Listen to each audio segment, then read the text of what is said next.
Patay na ba ang The Sims? Narito ang nangyari sa sikat na laro at bakit wala ng Sims 5. Noong 2022 opisyal na inilahad ng EA ang susunod na laro ng The Sims, isang misteryosong proyekto na tinawag na Project Rene na malawakang itinuturing bilang Sims 5. Karaniwan, umaasa ang mga manlalaro ng sequel na may bagong graphics, features at simula, pero ilang taon na ang lumipas, wala pa ring release date. Hindi dahil nabigo ang Sims 4, kundi dahil sobrang tagumpay nito.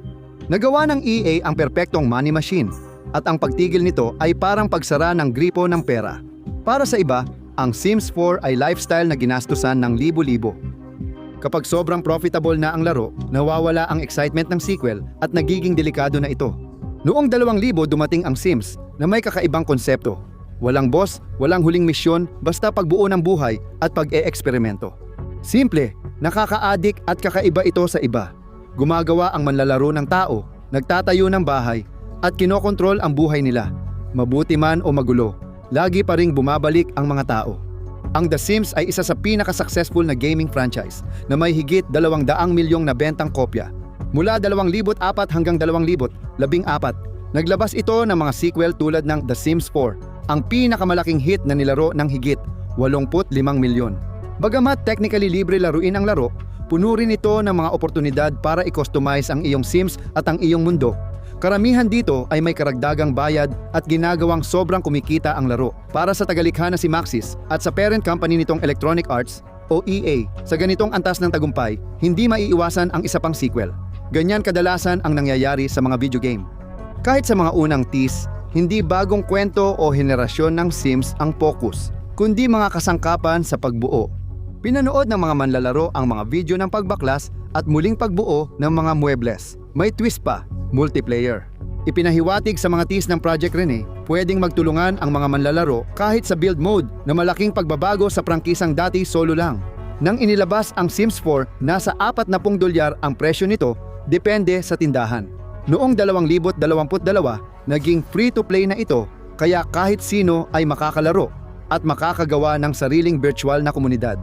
Diyan pumapasok ang makina ng DLC, pero walang larong talagang gumamit nito. Sa nakaraang 10 taon, naglabas ang Sims 4 ng 20 expansion packs na dinevelop ng orihinal na creative team.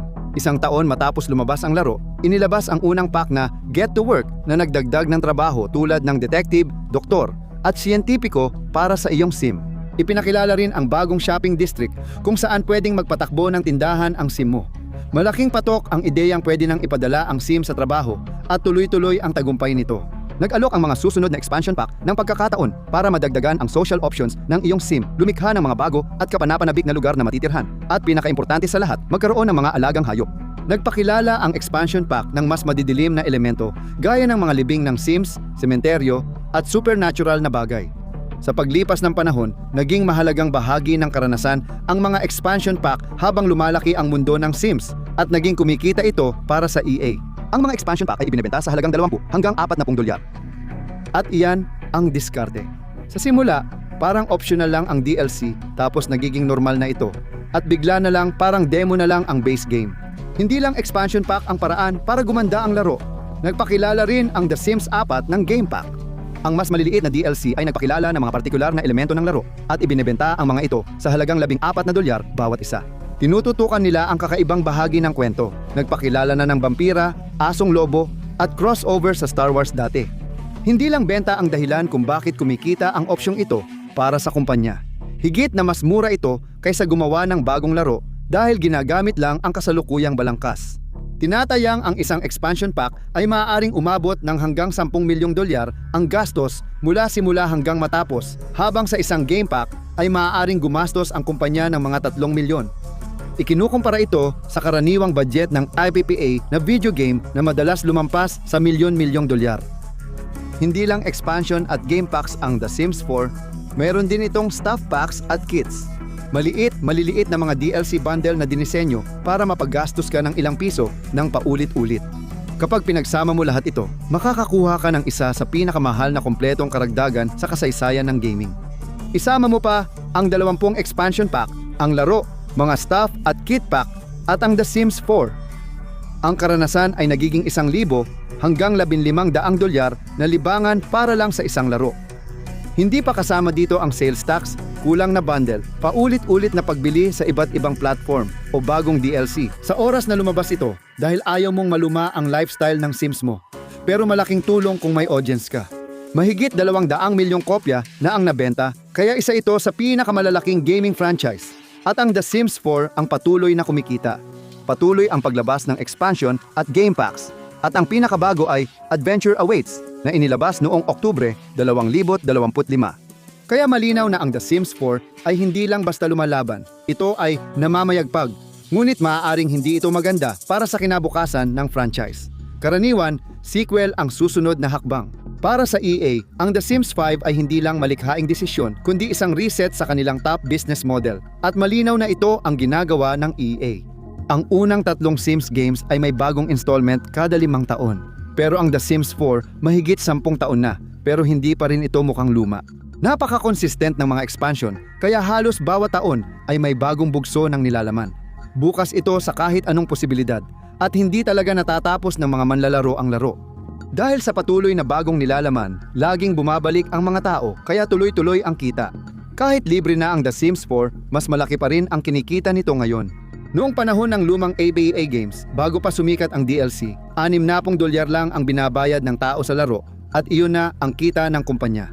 Dahil sa walang katapusang supply ng expansion packs, paulit-ulit nakakasingil ang kumpanya sa tao. Hindi nararamdaman ng mga manlalaro ng Sims na gumagastos sila ng $1,000 dahil hindi naman nila ito ginagastos ng sabay-sabay. Gumagastos sila ng $40 dito, $20 doon, $10 dito, $5 doon. Sa loob ng maraming taon, ito ang pinakamabagal na patibong sa pera sa gaming. Ang $1 kada buwan na subscription ay $180 sa isang taon at sa loob ng 10 taon, iyon ay $1800. At ang mga tagahanga ng Sims ay maaaring mapunta sa parehong sitwasyon nang hindi nila namamalayan. At hindi tulad ng subscription na pwede mong kansilahin kahit kailan, ang Sims DLC ay psikolohikal. Kapag may 10 expansion ka na, ayaw mo nang magsimula ulit sa bagong Sims game na wala ang mga iyon. Ayaw mong mawala ang weather system, mga alaga, career, neighborhood, kasangkapan, mundo, at build option, kaya nananatili ka. Patuloy ding nangongolekta ang EA. Kahit na hindi nauubusan ng content para sa paborito nilang laro, sabik pa rin ang mga tagahanga ng Sims sa anunsyo ng bagong proyekto. Siyempre, ang Sims 4 ay naging malaking hakbang para sa laro, kaya hindi na sila makapaghintay malaman kung ano ang susunod. Kaya naghintay sila, at naghintay pa. Pagkatapos ng pag-aanunsyo, parang pinindot ng EA ang mute button. At mula noon, nanahimik na sila, at iyon na ang nagsasabi ng lahat tungkol sa gusto ng EA sa susunod. Darating na ba ang Sims 5? Sa ngayon, hindi pa malinaw ang hinaharap dahil patuloy na kumikita ang The Sims 4, kaya parang wala pa itong katapusan. Natural na mag-alinlangan ang kumpanya na tapusin ang pangunahing kita nila, pero hindi lang iyon ang problema. Mahigit 1 dekada na sa merkado ang Sims 4 na parang 1 siglo na sa gaming. Hindi lang graphics at hardware ang nagbago, nag-iba na rin ang paraan ng paglalaro ng mga tao at mukhang hindi na ito babalik sa dati. Hindi mapipigilan ng Sims ang agos habang panahon, at pag naging online ito, posible nitong dalhin ang mga issue ng internet gaya ng outage, ban at toxicity. Pero heto ang mas malaking problema para sa EA. Hindi na 2004 ngayon. Noon, ang Sims hindi lang hari ng life simulators, kundi halos siya lang ang kaharian. Kung gusto mo ng laro na gumagawa ng tao, nagtatayo ng bahay, nagpapatakbo ng buhay, at lumilikha ng kaguluhan, binibili mo ang Sims, tapos ang usapan. Ngayon, nababasag na ang monopolyo na yon. Nalaman na ng industriya ng gaming kung ano talaga ang gusto ng mga tagahanga ng Sims. Pag-customize, relaxing gameplay, kwento ng relasyon, paggawa at dekorasyon, at mundong tumutugon sa'yo, biglang buhay. Ang kompetisyon sa Sims ay hindi lang isang laro, kundi isang buong genre. May mga laro na naglalaban-laban sa nakaka-relax na aspeto, sa pagsasaka, sa pakikipag-date, sa open world at sa roleplay. May bagong alternatibo para sa mga hindi naglaro ng Sims noong 2014 ngayong 2024. At ngayon, sa kauna-unahang pagkakataon, ang Sims ay hindi na nakikipagkompetensya sa susunod na Sims, kundi nakikipagkompetensya na sa isang buong hanay ng mga karibal. Parating na ang mga larong tulad ng Inzoy para sa Sims players na gusto ng realistic graphics, makabagong character creation at next-gen life sim na mas mukhang pelikula kaysa cartoon. Ang mga pamagat tulad ng Paralives ay para sa mga builder at manlalarong mahilig sa detalyadong disenyo ng bahay, komportableng pamumuhay, at pagkamalikhain ng hindi kailangan ng DLC na nagkakahalaga ng libu-libong dolyar. Ang Life by You ay nagbibigay ng kabuuang kontrol, mods, kalayaan, at full world simulation, lahat ng matagal ng hinihiling ng Sims fans. Pinatunayan ng mga larong Stardew Valley at Animal Crossing na mas lumala ang sitwasyon para sa EA. Milyon-milyong tao ang hindi naman talaga kailangan ang Sims mismo. Kailangan lang nila ng isang nakakaaliw na life game na pwede nilang paglaanan ng daan-daang oras. Ibig sabihin, may mga pagpipilian na ang mga manlalaro ng Sims. Pag nagkaroon ng pagpipilian ang manlalaro, nawawala ang monopolyo. Lalo pang mahirap para sa EA dahil ang mga kakompetensya nila ay akma sa makabagong ekonomiya ng gaming. Mula sa unang araw, inilalabas nila ito sa early access. Palagi silang nag-a-update, isinasaalang-alang nila ang feedback ng komunidad sa pag-develop at kumikita sila sa pamamagitan ng cosmetics, expansions at mga creator tools.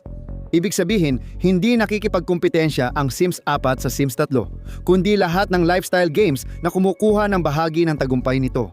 Kung gusto lang ng manlalaro ng dekorasyon, romansa o pagsasaka, pwede silang umalis. Ito ay bagong problema na di naranasan ng Sims dati. Nung lumabas ang Sims, sila lang halos ang may life sim genre. Ngayon, marami ng pagpipilian ang mga manlalaro para sa life sim experience. Maraming alalahanin sa hinaharap ng Sims, pero may malaking X-factor. Mula nang i-anunsyo noong 2022, kaunti na lang ang balita tungkol sa Sims 5. Noong 2025, bumigay ang harang na hindi inaasahan ng kahit sino. Sa halip, inanunsyo nila na ang Project Rene ay hindi magiging bagong bersyon ng Sims, kundi ito ay magiging isang bagong spin-off na nakatuon para sa multiplayer online na audience, kasabay ng Sims 4. Ide-develop ito, pero hindi ito ipapalit. Kinumpirma ng kumpanya na tuloy pa rin ang mga bagong expansion pack para sa Sims 4. Ngunit ang prangkisa ay lumalawak na sa mas malaking network ng magkakaugnay na Sims na karanasan at iba't ibang paraan ng paglalaro. Isang salita ang ikinababahala ng marami. Mukhang online at free-to-play ang Project Rene, pero may mga feature na posibleng nakalock sa likod ng microtransactions. Matagal na itong tinetest at dinidevelop, mahigit 3 taon na. Pero patuloy pa ring tinatago ng EA ang mga detalye, at hindi naman ito bago sa Sims. Sinubukan na nila dati ang online na approach gamit ang ideya ng isang Sims Hub, isang shared na lugar para sa mga legacy na laro kung saan pwedeng mag-upload at magbahagi ng kanilang mga pamilya at likha ang mga manlalaro. Hindi ito konektado sa pangunahing laro, pero ito ang unang senyales na gustong lampasan ng Sims ang single-player sandbox. May isang elementong unti-unting kumakalat kahit saan. Noong huling bahagi ng 2024, inanunsyo ng Electronic Arts ang pagdagdag ng AI features sa Sims Hub. Papayagan nito ang fans na mag-customize at mag-convert ng bagay, mag-scan ng disenyo sa server at gawing mukha ng Sims ang sarili nilang larawan gamit ang generative AI. Nagdulot ito ng maraming kontrobersya sa fans. Hindi perpekto ang mga programa, kahit pa unti-unting gumaganda sa bawat update. Nahaharap sila sa akusasyon ng paggamit ng likha ng artist ng libre at pagiging masama sa kalikasan, pero tuloy pa rin ang pag-unlad ng AI at sumasabay ang Sims.